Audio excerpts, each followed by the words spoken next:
आच्छा गिबियाव खुलुमबाय जोंनि दानाखि प्रेजेन्ट थासारि बेथ' जोंनि थाखाय जोबोद गोब्राब होननानै जों बुंनांगोन मानो होनबा बिसेसकरि बहुद इसुफोर दं जेनेबा एक नम्बरावनो जोङो बुंगोन जेनाखि डेलिमिटेसननि मोनसे लोगोसे जोंनि जेनाखि बर'लेण्ड ओनसोलनि मोननै डिस्ट्रिक्ट क'क्राझार आरो चिरां बियो जायानाखि प्रप'ज दा माने बे कमतापुर बा कचबिहार रायजोआवहाय बिभिन्न राजबंशी बा आक्रासु बा केएलअनि डिमान्ड मथे बेखौहाय लाफानानैहाय बे कचबिहार रायजो बा कमतार रायजोखौ दागोन होननानै बुंदों बे मोनसे जोंनि थाखाय बहुद सिरियास बाथ्रा आरो लोगोसे जों नुदों जोंनि जेनाखि बिटिसि ओनसोल बेवहाय माखासे मोनफा मोननै घटनाफ्रा जागासिनो दं बेफोरबो जोंनि थाखाय जोबोद माने नायनायाव लाइट जानो हागौ खिन्थु बेफोरो बिराद सिरियास बाथ्रा आच्छा नोंथां सोंनाय मथे आं प्रथमावनो डेलिमिटेसननि खोथाखौ जोङो बुंनो सानदों 2007 सननि अर्डार मथे डेलिमिटेसन कमिसन अफ इन्डियानि अर्डार मथे थारमाने बियो बै समनिफ्रायनो बे प्रसेसा सोलिबोगासिनो दं आरो जों बेखौहाय डेलिमिटेसन प्रग्रामखौ जोङो वेलकाम खालामो नाथाय डेलिमिटेसननि नामावहाय दिनैहाय जोंनि बे ट्राइबेलफोरखौहाय बिसोरो डिसक्रिमिनेसन खालामनो नागिरदों माने जों जेरावहाय स्वाधीन जाखांनायनि उननिफ्रायनो 51निफ्रायनो जाय सिटफ्रा जोंनि एसटि बिसेसकरि क'क्राझार आरो बे बिटिसि ओनसोलाव थानाय माखासे एमएलए समस्तिफोरखौहाय बिसोरो जेनेरेल खालामनो नागिरदों बिनि सायाव जोङो स्ट्रंलि अपोज खालामो आरो बेखौहाय जोङो सेन्ट्रेल गभर्नमेन्ट आसाम गभर्नमेन्टनिसिम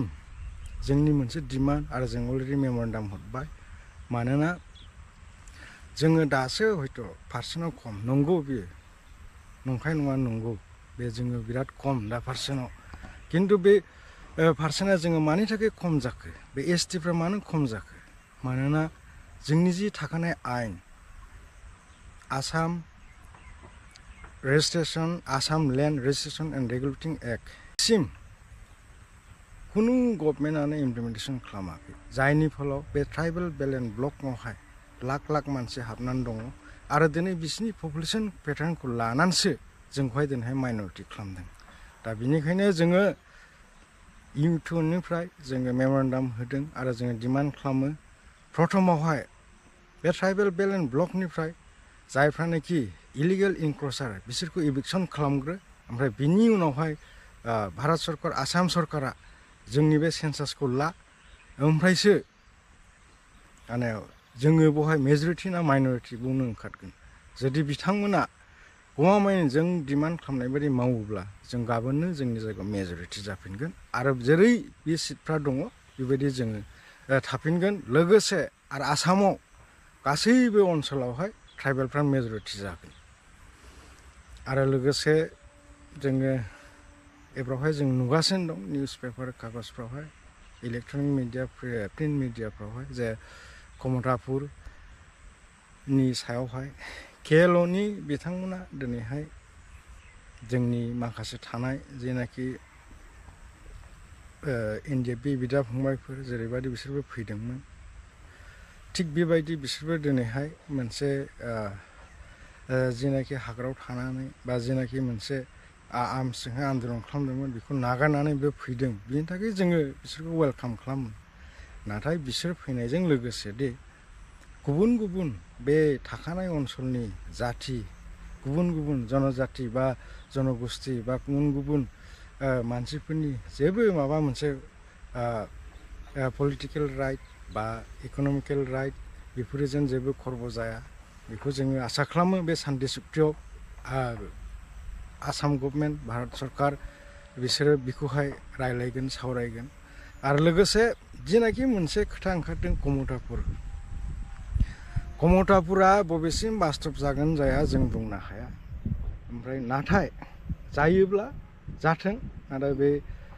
बिटिसि ओनसोलनि बर'लेण्ड ओनसोलनि क'क्राझार आरो चिरां डिस्ट्रिक्टखौहाय बेखौ जोङो हाबजानायखौ लुबैया आरो जों अरायसम अफ'स खालामलाङो आरो लोगोसे मोनसे खोथाया बेनो जों सांग्रां जानांगौआ दा जोङो UTOनिफ्राय जोंनि जेसेबांनाखि ट्राइबेल संगठनफोर लोगोसे जोंनि बर'नि गासैबो जातीय संगठनफोर बयनिसिम जोंनि खावलायनाया बेनो जे दिनैहाय क्षमताफोर जायाब्लाबो बिसोर माबा मोनसे सुक्ति खालामगोन खिन्थु बे सुक्तियावहाय हयथ' बे 6 जनगोष्ठीनो ST होनाया हयथ' बे जाफुंनो हागौ आरो 6 जनगोष्ठीनो होआबाबो हयथ' राजबंशीनो बिसोरो बिखौहाय ST स्टेटासखौ होनो हागौ नैबेबो जोंनि थाखाय जोबोद गोब्राब बिसोरो जुदि दिनै ST स्टेटास मोनोला बिसोरो जोबोद डेभेलप जाथि दिनै बिसोरो जुदि ST मोनोब्ला ST स्टेटास मोनोब्ला जोंनि बे थाखानाय STफ्रा जों आलाय सिलाय जागोन आरो जोंनि सुबिदाखौ जों मोननाय नङा थ' जोङो आसा खालामो जोंनि खोथाखौहाय जोंनि साफ्रोमबो बर' रायजो राजाफोर जों लोगोसे बयबो जेसेबांनाखि ST संगठनफोर दं आरो जोंनि बर'नि माहारि संगठनफोर दं दानिफ्राय दिनैनिफ्राय बा सिगांनिफ्राय बेफोरबादिखौ सिनसियार जानांगौ आरो बिनि थाखाय खोथा बुंनांगौ आरो बिनि थाखाय जोङो प्रटेस्ट खालामनांगौ आरो जोङो बिनि थाखाय माबा मोनसे लामा बहननो हायो नामा होननानै सिन्था खालामनांगौ होननानै जों सानो आरो लोगोसे प्रेजेन्ट थासारि माखासे जोंनि BTCनि दङ बेफोरखौहाय जोंहा माने जोङो आसरित मोनो आरो सम सम निउसफ्राव जों नुदों माने मोनसे बर'नि सासे गिदिर लिडार बिनि नामावहाय मोनसे हस्पिटाल दंमोन बेखौ दिनैहाय सरकारा बर'नि नामाव दंखाय बे सरकारा षड़यन्त्र खालामनानै बे बुस्थुखौहाय बबेबा क'क्राझार मेडिकेल कलेजावहाय लांनानैहाय माने बिखौहाय बै सिभिल हस्पिटाल बेखौहाय माने फोथैनायनि बिसोर माने खायदा लादों मानो होनब्ला मेन जाहोनानो जाहैबाय बेयो जाहैबाय सासे बर'नि दानिल' नङा फुराना सासे लिडार दा बेखौनो जोङो आसाम सरकार भारत सरकारखौ खावलायगोन बे हस्पिटाला क'क्राझारनि जे सिभिल हस्पिटाल जेरै दं ओरै थानांगौ आरो बे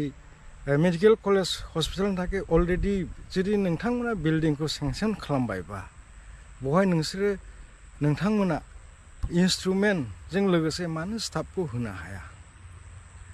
नोंथांमोनाथ' जों नुयो माननीय जोंनि चिफ मिनिस्टारा जेरावखिया थाङा बेवहाय आसनिल' घोषणा खालामना फैयो दिनैहाय बेवहाय मोनसे जाखानाय मोनसे अनुस्थान बिल्डिंखौहाय बानायबाय ओमफ्राय दिनैहाय बेखौ जाजेननांसिगौ दा बेवहाय बिथांमोना मानो बे थाखानाय गुबुननिफ्रायहाय अस्त्र बे जेनेबा इन्सट्रुमेन्टफोरखौहाय लांनानै बा स्टाफफोर जेरैबादि बे क'क्राझार सिभिल हस्पिटाला जेरैबादि सिगांनिफ्रायनो दङ थिग बेबायदिनो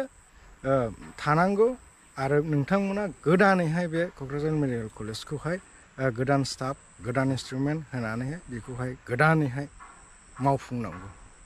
जोंनि BTCआवहाय दा BTCनि MLA सिडली समस्तिनि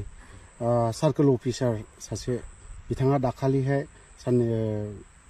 टर्चार खालामहैनाय जादों बेयाव UTOनिफ्राय नोंथाङा मा बुंनो सानो आदसा बेखौ आंबो निउसाव नुदों माने बे जोंनि सिडली समस्तिनि MLA बिथाङा सिडली सार्कोल अफिसाव थांनानै रुम मोनसेयावहाय जोबथेनानैहाय सासे मण्डल जर्ज हाज'वारि होननाय मण्डलखौ बुदों होनना आं निउसाव नुदों आं डिटेल्सखौ मिथिया खिन्थु जिनाखि निउसावहाय आं नुदों बेवहाय जाहैबाय गावजों गावनि पावारखौ दिन्थिनानैहाय माने फारसेजोंहाय गबिन्द ग्रुप फारसेजोंहाय बे जोंनि MLAनि ग्रुप बिसोर सानैनि जिनाखि नांलायनाय खमलायनाय बेवहाय बे दस गैयै सासे मण्डल जायनाखि गभर्नमेन्ट सार्भेन्ट बिथाङासो माने सास्तिखौहाय मोनबाय आरो बिथाङासो बुजाबाय माने बियो बलिनि बख्रा बुंनो हायो आरोखि जोङो दा बेखौ जोङो UTOनिफ्राय जोबोद आसरित मोनदों आरो जोङो बिदि घटनाखौ कन्डेम खालामो सोरबा सासे MLA आ नंगौ बे रायजोनि प्रतिनिधि बिहा आयेनखौ आखायाव लानायनि खुनु माबा गैया जुक्ति गैया आयेना बयनिबो थाखाय समान दा बेनिखायनो जोङो जों खोनादों जे अलरेडि FIR होबाय दा पुलिस प्रसासनखौहाय जोङो खावलायगोन बेखौहाय बिसार खालामनानै उपयुक्त जिनाखि आयेनावहाय बेबस्था दं बेखौ बाहायनानै बे जर्ज हाज'वारिनो बिथांनो माने न्यायखौहाय होनांगौ आरो आसा खालामदों बेबायदिनो जोंनि MLA फ्रा जयन्तआबो जोंनिनो मानसि आरो गबिन्दआबो जोंनिनो मानसि आरो बै बुजाग्रा बिथाङाबो जर्जआबो जोंनि मानसि दा जोंनि गेजेरावहाय बेबायदिया जेन उनावहाय दाजाथों होननानै जोंनिफ्राय गुरै खावलायहरनाय